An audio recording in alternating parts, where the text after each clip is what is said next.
அஸ்ஸலாமு அலைக்கும். டீக்ளட்டரிங் பண்ணும்போது நம்மளுக்கு நிறைய பெனிஃபிட் இருக்குது, நம்ம எல்லாருக்குமே தெரியும்.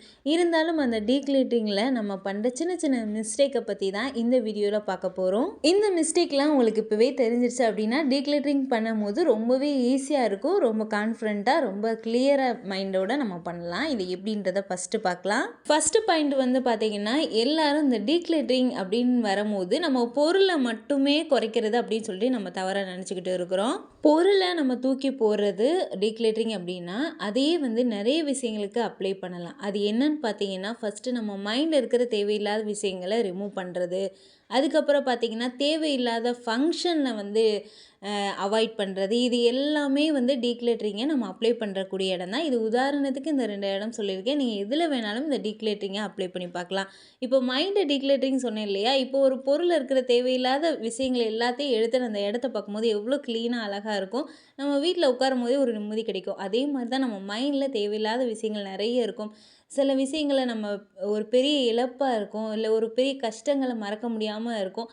அதெல்லாம் வந்து நம்ம மைண்ட்லேயே வச்சுருப்போம். அதெல்லாம் நீக்கும் போது நம்ம மைண்ட் ரொம்பவே ஃப்ரெஷ்ஷாக இருக்கும்.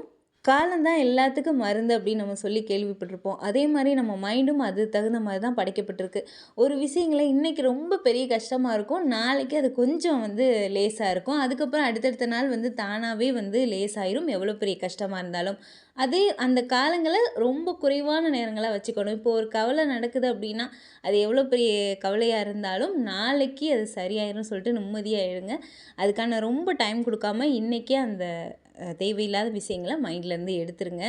செகண்ட் பாயிண்ட் என்னென்னு பார்த்தீங்கன்னா, நம்ம தேவையில்லாத பொருள் எல்லாத்தையுமே டீக்ளட்டரிங் பண்ணும்போது பார்த்தீங்கன்னா, மொத நம்ம பண்ணுறோம் அப்படின்னா எல்லாத்தையுமே எடுத்து அவ்வளோ சீக்கிரம் தூக்கி போட நம்மளுக்கு மனசு வராது. அதனால் எல்லாத்தையும் தூக்கி லாஃப்டில் இல்லை பரணி மேலேன்னு சொல்லுவாங்க இல்லையா? அந்த பரணின்னு தேவையில்லாத பொருளை வைக்கிறதுக்குன்னு எல்லா வீட்லேயுமே ஒரு இடம் வச்சுருப்போம். அந்த இடத்துல தூக்கி எல்லாத்தையும் அடைச்சிருது. அந்த மாதிரி தான் நானும் அடைச்சிருந்தேன். அதுக்கப்புறம் பார்த்தீங்கன்னா, அது வந்து சேர்ந்துரும். அதை க்ளீன் பண்ணுறது ஒரு பெரிய வேலையாக இருக்கும். அதில் வைக்கிறதுக்கு இடமே இல்லாத மாதிரி ஆயிரும். அதனால் பார்த்தீங்கன்னா, அதில் வைக்கிற பொருளையுமே கொஞ்சம் யோசித்து எப்போயாவது தேவைப்படுற பொருளாக இருந்துச்சுன்னா மட்டும் அதில் ஸ்டோர் பண்ணலாம். மற்றபடி நம்ம ரெகுலராக இது வந்து தேவை இல்லை அப்படின்னு தோணிடுச்சுன்னா அது வந்து நம்ம அவாய்ட் பண்ணிடலாம். ஒரு விஷயத்த ஒரு பொருளை வந்து தூக்கி போடுறதுக்கு ஒரு டைம் கொடுங்க. அந்த டைம்குள்ளே வந்து 1 வருஷம் 2 வருஷம் வரைக்கும் எடுக்காமையே இருக்கிறோம், அது வேஸ்ட்டு தான் அப்படின்னு தோணுச்சு அப்படின்னா அதை டக்குன்னு ரிமூவ் பண்ணிடலாம். அதை வந்து பரணி மேலே தான் வைக்கணும் அப்படின்லாம் அவசியம் இல்லை. நம்ம வீட்டில் எங்கேயுமே நம்ம வச்சுக்கக்கூடாது தேவையில்லைன்னா. அப்போ தான் அந்த டீக்ளட்டரிங்களோட பலனை நம்ம முழுசாக அனுபவிக்க முடியும். ஸ்டார்டிங் ஸ்டேஜில் இந்த டீக்ளட்டரிங் பண்ணும்போது நம்ம பெரிய மிஸ்டேக் என்னன்னு பார்த்தீங்கன்னா, அந்த டீக்ளட்டரிங் பற்றி தெரிஞ்சோடனே நம்ம எல்லாத்தையுமே வீட்டில் இருக்கிறது எல்லாத்தையுமே இழுத்து போட்டு தேவை உள்ளதுன்னு பிரித்து அதை டீக்ளட்டரிங் பண்ணுறது பார்த்தீங்கன்னா, ஒரு மைண்ட் அப்செட்டை கொடுத்துரும். எதுக்குடா அந்த டீக்ளட்டரிங் பண்ணிக்கிட்ட அப்படின்னு சொல்லிட்டு நம்மளுக்கே ஒரு வெறுப்பு உண்டாக்கிரும். அதனால பார்த்தீங்கன்னா, ஒவ்வொரு நாளைக்கும் ஒவ்வொன்றா வந்து ஒரு வீட்டில் வந்து நம்ம பார்க்காத இடமே இருக்காது. எப்போயாவது நம்ம அந்த கலைஞ்சிருக்கு, இது வந்து கொஞ்சம் அதிகமான திங்ஸ் இருக்குது நம்மளுக்கு தோணும். அந்த மாதிரி டைமில் அந்த இடத்த கிளியர் பண்ணி நம்ம வச்சுக்கலாம். ஒவ்வொரு நாள் ஒவ்வொரு இடத்த கிளியர் பண்ணிக்கிட்டே வரும்போது பார்த்திங்கன்னா, நம்மளுக்கு அந்த வேலைகள் செய்ய கொஞ்சம் இன்ட்ரெஸ்ட்டாக இருக்கும். இது ஸ்டார்டிங்கில் எல்லாத்தையும் இழுத்து போட்டு நம்ம வந்து டீக்ளட்டரிங் பண்ண ஆரம்பிச்சிட்டோம் அப்படின்னு பார்த்திங்கன்னா ரொம்ப கஷ்டமாயிரும்.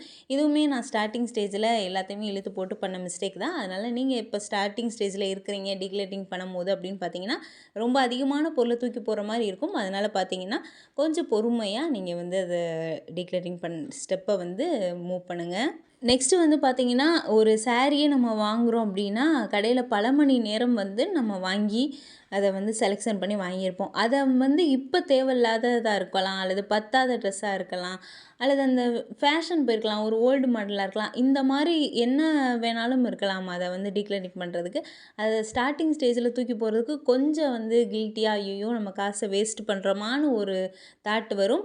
அதை வந்து ஸ்டார்டிங் ஸ்டேஜில் வரும்போது நம்மளாம் மைண்டில் வந்து ஃபிக்ஸ் பண்ணிக்கணும். இது வந்து ஒரு பொருள் தான், இதனால் நம்மளுக்கு அதிக வேலைகளும் அதிக இடத்தையும் தான் அடைக்குது. இதை ரிமூவ் பண்ணிட்டோம்னா நம்மளுக்கு நிறைய வேலைகள் குறையும். இல்லை இது வந்து நம்ம சும்மா வச்சுருக்கனால எந்த ஒரு யூஸும் இல்லை அப்படின்னு சொல்லிட்டு நம்ம மைண்டை வந்து நல்லா ஃபிக்ஸ் பண்ணிக்கணும். எந்த ஒரு கில்ட்டியும் இல்லாமல் நம்ம வந்து டீக்ளட்டரிங் பண்ண ஸ்டார்ட் பண்ணணும். அது சின்ன பொருள்லேருந்து பெரிய பொருள் வரை எல்லாத்துலேயுமே நம்மளுக்கு தேவையில்லை அப்படின்னா அதை வந்து டீக்ளட்டரிங் பண்ணிடணும், கில்ட்டினஸ் இல்லாமல்.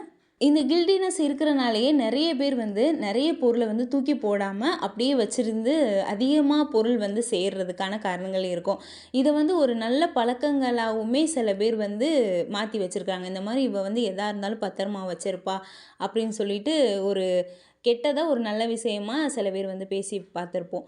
அந்த மாதிரிலாம் இல்லை, நம்மளுக்கு தேவை இல்லாததை நம்ம வந்து டீக்ளட்டரிங் தாராளமாக பண்ணலாம். அது வேறு யாருக்காவது யூஸாக இருந்தால் கொடுக்கலாம். அப்படி யாருக்கும் யூஸ் ஆகாது அப்படின்னா கண்டிப்பாக அதை வந்து தூக்கி போடுறது ஒரு பெஸ்ட்டான ஆப்ஷன். இதில் எந்த ஒரு தப்புமே இல்லை. இதனால காசு வேஸ்ட்டு தானே அப்படின்னு சொல்லிட்டு நம்மளுக்கு மைண்டுக்கு தோணும் அப்போதைக்கு. ஆனால் அது வந்து காசு வேஸ்ட் இல்லை. இப்போ நம்ம ஒரு பொருளை டீக்ளரிங் பண்ணும்போது இந்த பொருளை நம்ம தூக்கி போட்டிருக்கோம், இனி அடுத்த தடவை வாங்காமல் இருக்கோம்னு சொல்லிட்டு நம்ம லைஃப் லாங்காக நம்மளுக்கு வந்து அது வந்து ஒரு பெரிய சேவிங்ஸை தான் நம்மளுக்கு பண்ணி கொடுக்குது. அதை டீக்ளரிங் பண்ணும்போது தெரியும். இப்போ நம்ம அதையே வச்சுட்டே இருந்தோம்னா அடுத்து நம்ம ஒரு ஷாப்பிங் பண்ணும்போதே நம்மளுக்கு தெரியாது இது நம்ம வீட்டுக்கு தேவையா தேவையில்லையான்றதே தெரியாது. இதே நம்ம நல்ல பொருளையே வந்து நம்ம ஒரு கில்ட்டினஸ் இல்லாமல் நல்லா ரிமூவ் பண்ணிகிட்டே இருக்கும்போது நம்ம ஷாப்பிங் பண்ணும்போது ஒரு கிளியர் மைண்டாக இருப்போம். நம்ம நிறைய டீக்ளரிங் பண்ணியிருக்கோம், இது வந்து தேவை இது தேவையில்லைன்னு சொல்லிட்டு மற்றவங்க ஷாப்பிங் பண்ணுறதுக்கும் நம்ம ஷாப்பிங் பண்ணுறதுக்கும் நிறைய டிஃப்ரெண்ட் இருக்கும். அதனால் பார்த்தீங்கன்னா இது காசு வேஸ்ட் இல்லை, உங்களுக்கு காசை வந்து சேவ் பண்ணி தான் கொடுக்குது. ஒரு தடவை வேஸ்ட் ஆகுதுன்றனால லைஃப் லாங் அப்படின்னு நினச்சிடாதீங்க. உங்களுக்கு லைஃப் ஃபுல்லாமே அந்த பழக்கங்கள் வந்து பின்தொடரும்.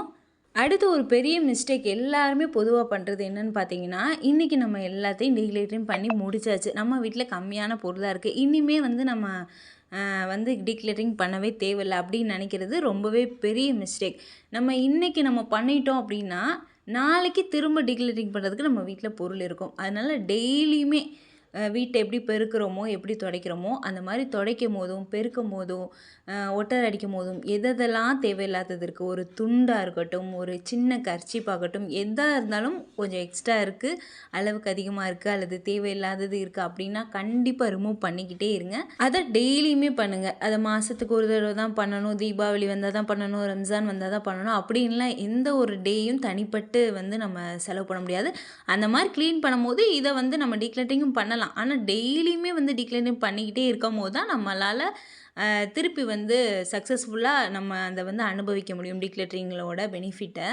மேக்ஸிமம் எல்லாத்தையுமே டீக்ளரிங் பண்ணதுக்கு பின்னாடி நம்ம திங்ஸ் எல்லாத்தையுமே மினிமலாக 1 2 இந்த மாதிரி நம்ம வச்சுக்கும் போதே நம்மளுக்கு அடுத்தடுத்து ஷாப்பிங் பண்ணும் போது நம்மளுக்கு மனசு வராது, இது தேவை இது தேவையில்லைன்னு நம்மளுக்கு தோணிடும். ஆனால் அந்த ஷாப்பிங் பண்ணும்போது சில நேரங்களில் நம்ம தடுமாறுவோம், அதிகமாக ஷாப்பிங் பண்ணிடுவோம். அந்த மாதிரி பண்ணாமல் ஷாப்பிங் பண்ணும்போது டீக்ளரிங் பண்ணும்போது எந்த அளவுக்கு நம்ம கஷ்டப்பட்டு டீக்ளரிங் பண்ணி அந்த பொருளை வந்து குறைச்சி வச்சுருப்போம். அதனால் பார்த்தீங்கன்னா ஷாப்பிங் பண்ணும் போதும் கொஞ்சம் மைண்ட்ஃபுல்லாக வந்து ஷாப்பிங் பண்ணும்போது நம்மளுக்கு அந்த டீக்ளரிங் வேலை கொஞ்சம் குறையும். அதனால் எந்த அளவுக்கு டீக்ளரிங் பண்ணி நீட்டாக வச்சுருக்கோமோ அதே மாதிரி ஷாப்பிங் பண்ணுறதுலேயும் கொஞ்சம் கவனமாக இருக்கணும். இந்த மிஸ்டேக் பண்ணிடாமல் இருக்கிறது நல்லது. இந்த டீக்ளரிங்கில் நீங்கள் வந்து ஒரு புது ஆளாக இருக்கிறீங்க அப்படின்னா நான் ஃபஸ்ட்டே சொன்ன மாதிரி ஒவ்வொரு திங்ஸையும் ஒவ்வொரு இடத்தையும் ஒவ்வொரு நாள் வந்து வச்சுக்கலாம். நம்ம வீட்டில் ஒவ்வொரு இடத்தையும் ஒவ்வொரு நாள் வச்சாலே ஒரு மாதத்துக்குள்ளே நம்ம வந்து ஃபுல்லாக டீக்ளரிங் பண்ணிடலாம். அதுக்கப்புறம் நம்ம மெயின்டைன் மட்டும் பண்ணால் போதும். அதே இது வந்து நம்ம நல்லா டீக்ளரிங் பண்ணி நம்ம வீட்டை மினிமலாக தான் வச்சுருக்கோம், நான் ரொம்ப நாளாக டீக்ளரிங் பண்ணிக்கிட்டே இருக்கேன் அப்படின்னு இருக்கிறவங்க எந்த மெத்தட் ஃபாலோ பண்ணலாம் அப்படின்னு பார்த்தீங்கன்னா, இப்போ நம்ம பொருளே வாங்காமல் இருக்க முடியாது இல்லையா, ஏதாவது ஒரு பொருள் நம்மளுக்கு தேவைப்படும், வாங்கி தான் ஆகணும். அப்போ வாங்கும் போது இன்னொன்று வந்து ரிமூவ் பண்ணிடுங்க. இன்னொன்று வந்து ரிமூவ் பண்ணால் மட்டும்தான் இன்னொன்று வந்து ஷாப்பிங் பண்ணணும். ரெண்டுமே ஒன்று தான், ஆனால் உங்களுக்கு புரியும்னு நினைக்கிறேன். இப்போ என்கிட்ட ஒரு சீப்பு இருக்குது, அந்த சீப்பு வந்து கொஞ்சம் சரியில்லை, இன்னொன்று நல்ல சீப்பாக வாங்கணும்னு ஆசைப்பட்றேன் அப்படின்னா அந்த சீப்பை வந்து நான் தூக்கி போட்டுட்டு இன்னொரு சீப்பை வாங்குவேன். இந்த மாதிரி ஒன்றை தூக்கி போட்டுட்டு இன்னொன்று வாங்கும் போது நம்மளுக்கு அதிகமாக பொருள் சேராது, மொத்தமாக நிறைய பொருளை தூக்கி போடுற மாதிரியான சுச்சுவேஷன் நம்மளுக்கு வராது.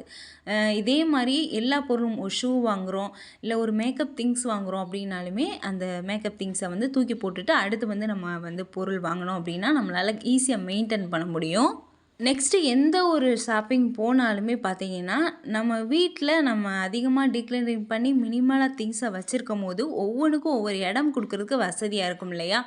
அப்போ அடுத்து நம்ம வந்து ஷாப்பிங் பண்ணும்போது இதை நம்ம எங்கே வைக்க போகிறோம், இங்கே வைக்கிறதுக்கு இடம் இருக்கா, இல்லை இந்த செல்ஃபில் வைக்கலாமா அப்படின்னு ஃபஸ்ட்டு மைண்டில் ஃபிக்ஸ் பண்ணிக்கோங்க. இந்த இடம் வந்து இதுக்கு கரெக்டாக இருக்கும் இந்த இடம் அப்படின்னு சொல்லிட்டு. அப்படி இடமே இல்லை அதை வைக்கிறதுக்கு அப்படின்னு உங்களுக்கு தோணுச்சுன்னா கண்டிப்பாக அந்த பொருளை வாங்காமல் இருக்கிறது நல்லது. இந்த மிஸ்டேக் வந்து பண்ணாமல் இருங்க. ஏன்னா ஒரு பொருளை வைக்கிறதுக்கே இடம் இல்லை அப்படின்னா அந்த பொருளை வாங்கணும் அப்படின்னா கண்டிப்பாக நம்மளுக்கு அதிகமான வேலைகள் இருக்கும். வீடு எனி டைம் வந்து கிளட்டராகவே தெரியும். ஒரு நல்ல ஒரு லுக்கில் நம்மளுக்கு இருக்காது. அதனால் ஃபஸ்ட்டு நம்ம வீட்டில் ஒரு பொருளை கொண்டு வந்து சேர்க்குறதுக்கு முன்னாடி நம்ம மைண்டில் எங்கே வைக்கணும், அதை எந்த மாதிரி க்ளீன் பண்ணணும், வாரத்தில் ஒரு தடவை க்ளீன் பண்ணுவோமா, அந்த க்ளீன் பண்ணுறதுக்கான டைமை நம்ம ஒதுக்கிடணும். அதை மெயின்டைன் பண்ணுறதுக்குன்னு சில திங்ஸ் இருக்கும், அதெல்லாம் நம்ம வாங்க முடியுமா, எல்லாத்தையுமே வந்து யோசிச்சுட்டு அதை வந்து வாங்குறதுக்கு பிளான் பண்ணி அதுக்கப்புறம் ஷாப்பிங் பண்ணுங்கள். இந்த மாதிரிலாம் பண்ணும்போது உங்களுக்கு அந்த ஈஸியாக இருக்கும். நம்ம டீக்ளட்டரிங் பண்ணாலுமே திரும்ப திரும்ப பொருள் சேராமல் அதையே நம்மளால் ஈஸியாக மெயின்டைன் பண்ண முடியும். நிறைய டெக்கரேட்டிவ் ஐட்டம் நிறைய திங்ஸ் இருந்தால் மட்டும்தான் நம்ம வீடு அழகாக வச்சுக்கணும்னு இல்லை. நம்ம வீட்டில் எந்த ஒரு பொருளுமே இல்லாத போது நம்ம டெக்கரேட்டிவ் ஐட்டம் வைக்காட்டினாலுமே ரொம்ப அழகாக தெரியும். இதை நீங்கள் வந்து பொருளை ரிமூவ் பண்ணி பார்க்கும் போது தான் உங்களுக்கே அந்த டிஃப்ரெண்ட் தெரியும். அவ்வளோதான். இதே மாதிரி நிறைய யூஸ்ஃபுல் வீடியோஸ் நம்ம சேனலில் வரப்போகுது. எல்லாத்தையும் மிஸ் பண்ணாமல் பார்த்துட்டே இருக்கணும்னா யாசின் அனுஃப் சேனலை சப்ஸ்கிரைப் பண்ணுங்கள். நான் போகிற ஒவ்வொரு வீடியோவும் உங்கள் மொபைலுக்கே தேடி வந்துடும்.